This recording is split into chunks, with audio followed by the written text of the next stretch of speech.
Ons het vroeër vir jou berig, die minister van Gesondheid, Dr. Aaron Motsoaledi, het aangekondig dat 4 nuwe akademiese hospitale in provinsies sonder bestaande opleidingsfasiliteite gebou gaan word. Nou bouwerk aan die nuwe hospitaal in Limpopo is reeds 26% voltooi, terwyl Mpumalanga, Noordwes en die Noord-Kaap volgende aan die beurt is. Nou dit is deel van 'n groter strategie om akademiese fasiliteite uit te brei, veral aangesien bestaande hospitale soos King Edward en George Mukari nie meer geskik is vir opleiding nie. Nou ons kry nou reaksie hierop by Philip van Staden, VF+ LP en nasionale woordvoerder vir gesondheid. Philip, goeiemôre, dankie vir jou tyd. Philip, hoor jy my? Môre Susan, kan jy my hoor? Nou hoor ek vir jou. Baie dankie. Dankie vir jou beskikbaarheid vanoggend. Philip, wat is die VF+ reaksie op die aankondiging van die nuwe akademiese hospitale, veral in die lig van die huidige druk wat daar is op die gesondheidstelsel? Wel, die minister het baie beloftes gemaak in die begrotingsrede van verlede week wat plaasgevind het vir die departement van gesondheid. Ons hoop maar net hierdie beloftes gaan tot uitvoering gebring word.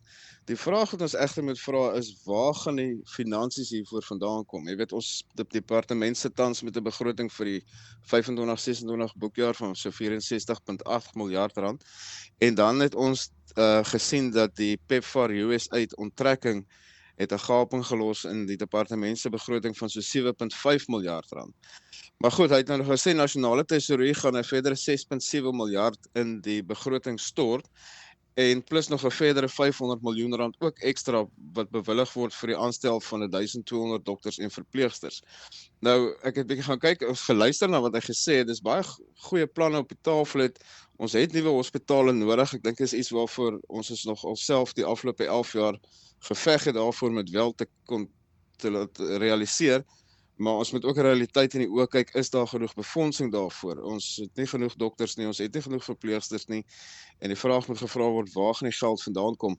Hy het ook gesê dat hy word tans onderhandel met internasionale en plaaslike finansiële instellings vir verdere befondsing, maar ons standpunt is ook duidelik, en dit was ook 'n paar weke terug ook so gewees, dat beloftes is goed, maar indien die geld nog in die bank is nie, dan is dit nog nie beskikbaar nie. Dan is daar nogtans 'n probleem wat opgelos moet word. Is die VF+ van mening dat die departement se begroting sou dit hou gebeur en die bestuursvermoë daarvan voldoende is om so grootskaalse projek suksesvol af te handel? Ek dink nie geld is 'n probleem nie. Ek dink die probleem waarmee ons al die jare sit is daar's 'n gebrek aan kundigheid en goeie bestuur. Ek dink wanbestuur en korrupsie het die openbare gesondheidsorg in Suid-Afrika heeltemal vernietig, en totdat dit nie opgelos word nie, gaan ons probleme ook nie opgelos wees nie. So ons sal baie goeie kundigheid moet inkry, ons gaan baie goeie bestuur moet inkry, en ons gaan mense moet aanstel nie op grond van raswette nie of kaderontplooiing nie, maar op grond van meriete en mense wat die werk kan doen om in hierdie poste dan om hierdie plekke te fasiliteer, te kan bestuur. Ons sal weet ek 'n paar maande terug het ek gesê daar's 'n baie goeie staatshospitaal, die beste in die land in KwaMashu en KwaZulu-Natal. En as almal bestuur kan word soos daardie hospitaal, dink ek sal ons openbare gesondheidsorg binne 'n kwessie van 2 jaar skitter in die goeie werk wat hulle veronderstel is om te lewer. Ek wil jou juist vra, want daar is staatshospitale wat dringend aandag en opknapping nodig het, kon daardie geld nie eerder soontoe gekanaliseer word nie? Ja, ek sien hy sê nou daar's 'n paar hospitale waarvoor opknapping beplan word. Daar's baie hospitale in openbare hospitale in Suid-Afrika wat basies half wat ons al besoek het of wat ek myself ook al besoek het die afgelope 11 jaar wat regtig in 'n baie slegte toestand is. Ek dink mense sal ook die vraag moet vra, is daardie hospitale wel te redde? Is dit van so 'n aard? Ek weet ons was by die hospitaal in Umlazi ook gewees so 'n paar weke terug in KwaZulu-Natal. Die hospitaal val heeltemal uitmekaar het. Ek dink jy gaan 'n klomp geld daarin spandeer, maar jy gaan hom nie kan regkry op die einde van die dag nie. Dan het ons gesien wat met die Dora Neginza hospitaal 'n paar jaar terug waar ons ook was by die Oos-Kaap. Daar is ook 'n baie groot probleem daai. Die Port Elizabeth Provinsiale Hospitaal. Die konstruksie van die gebou is in so slegte toestand, gaan dit help om dan nog geld daarin te stort, as gaan dit dalk goedkoper wees om 'n nuwe gebou te bou. Dit is die vraag wat gevra moet word. Maar goed, alles serieus wat planne nou op die tafel is. Ons as portefeulje komitee het gesê, ons wil hierdie projekte goed monitor en ons moet gereeld op hoogte gehou daarvan deur die departement.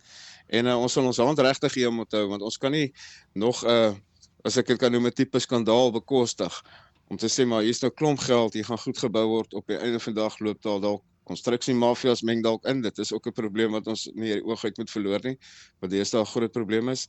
Tenderprosedures, allerlei tipe van goed sal ons fyn moet dophou om te kyk dat die sake reg verloop en dat hierdie projekte dan voldoende afgehandel kan word. Nou jy sou my volgende vraag beantwoord en ek wil dink daarmee volstaan is dat daar voorwaardes en waarborge is wat dan kan verseker dat daar parlementêre toesig is om seker te maak dat die konstruksieproses deursigtig en vry is. Ja, verseker, dit sal moet gebeur. Die portefeulje komitee van gesondheid, ek dink die portefeulje komitee vir openbare werke en infrastruktuur sal hulle hande en hulle oë hier op moet hou. Ons kan nie toelaat dat sulke groot projekte ten gronde gaan weens tenderprosesse wat nie reg gaan verloop of enige proses wat nie reg gaan verloop nie. So ek het intedeel die portefeulje komitee 2 weke terug gesê ons sal ons moet gereeld terugvoering kry hieroor. Die adjunkt DG van gesondheid het gesê die provinsie sal gereeld verslag lewer daaroor. Nou goed, ons gaan dit daarby hou en ons gaan hierdie goed baie fyn dophou. Philip, baie dankie vir jou tyd vanoggend. Dit is altyd goed om met jou ook te gesels en jy moet 'n heerlike dag verder hê. Totsiens. Dankie Susan, lekker dag. Philip van Staden, VF+ LP en nasionale woordvoerder vir gesondheid.